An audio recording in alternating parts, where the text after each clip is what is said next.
லக்ஷ்மண் அப்படின்னு சொல்லி ஒரு 2 ஃப்ரெண்ட்ஸ் இருக்காங்க. ரொம்பவே திக்கஸ்ட் ஃப்ரெண்டு.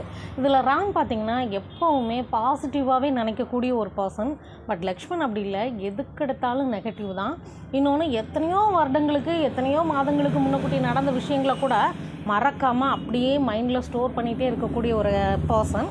பட் இருந்தாலும் 2 பேருக்கும் உண்டான நட்பு பார்த்திங்கன்னா ரொம்பவே அழகானதாக இருக்குது. ஒரு கட்டத்தில் இந்த ராம் என்ன நினைக்கிறாரு அப்படின்னா, நம்ம ஃப்ரெண்டுகிட்ட உள்ள இந்த குறையை நம்ம எப்படியாவது மாற்றிட மாட்டோமா அப்படின்னு சொல்லிட்டு அவருக்கு ஒரு சின்ன சிகிச்சை கொடுக்குறாரு.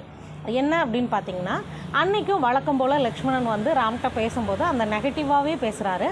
அப்போ லக்ஷ்மண், எனக்காக ஒரு சின்ன காரியம் செய்கிறியான்னு சொல்கிறாரு. உனக்காக நான் என்ன வேணாலும் செய்வேன், இந்த காரியம் செய்ய மாட்டானா அப்படின்னு சொல்லி சொல்கிறா அப்படின்றாரு. உடனே ராம் என்ன செய்கிறாரு அப்படின்னு பார்த்தீங்கன்னா, லக்ஷ்மணோட கையில் ஒரு 1/4 டம்ளர் தண்ணியோடு சேர்த்து டம்ளரை கொடுக்குறாரு. அதை லக்ஷ்மண் வந்து வாங்கிக்கிறாரு. நான் சொல்கிற வரைக்கும் இது உன் கைகளிலே அப்படியே வச்சுருக்கியா அப்படின்னு சொல்கிறாரு. உனக்காக நான் ஒரு குடமே தூக்குவேன், ஆஃப்டர் ஆல் இது ஒரு கிளாஸ் வாட்டர் தானே, அதுலேயும் 1/4 கிளாஸ் தானே இருக்குது, தாராளமாக வச்சுக்கிறேன்டா அப்படின்னு சொல்கிறாரு. கொஞ்ச நேரம் கழித்து ராம் என்ன பண்ணுறாரு அப்படின்னா, அதில் திரும்பியும் கொஞ்சம் தண்ணி விடுறாரு. இப்போ 1/4 கிளாஸுங்கிறது 1/2 கிளாஸ் ஆகுது. அப்படியும் அவர் வச்சுட்டே இருக்கார்.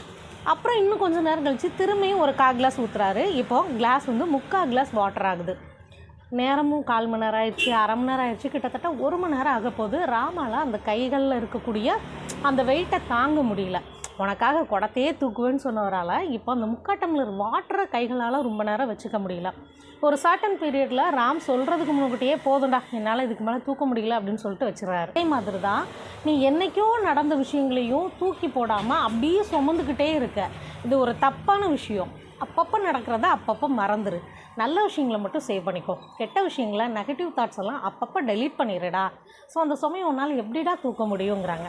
அப்போ தான் லக்ஷ்மணனுக்கு உரைக்குது. லக்ஷ்மணன் மாதிரியே தான் நம்மளும் எத்தனையோ வருடங்களுக்கு முன்னக்கூட்டி நடந்த விஷயங்களையும் மறக்காமல் டெலீட் பண்ணாமல் மனசுக்குள்ளேயே போட்டு புதைச்சிட்டு இருக்கிறதுனால தான் இன்றைக்கி ஸ்ட்ரெஸ்ஸு அப்படிங்கிற ஒரு விஷயம் நம்மளில் நிறைய பேருக்கு இருக்குது. இந்த ஸ்ட்ரெஸ் இல்லாமல் மைண்டை எந்த அளவு ஹாப்பியாக வச்சுக்கிறீங்களோ அந்தளவு உடலும் ஆரோக்கியமாக இருக்கும், மனசும் ஆரோக்கியமாக இருக்கும், நம்மளோட சுற்றி இருக்கிறவங்களும் ஆரோக்கியமாக இருப்பாங்க. நல்லதை செய்வோம், நல்லதை பகிர்வோம். நன்றி கலந்த வணக்கத்துடன் நான் கோமதி ஃப்ரம் தென்றலிருந்து.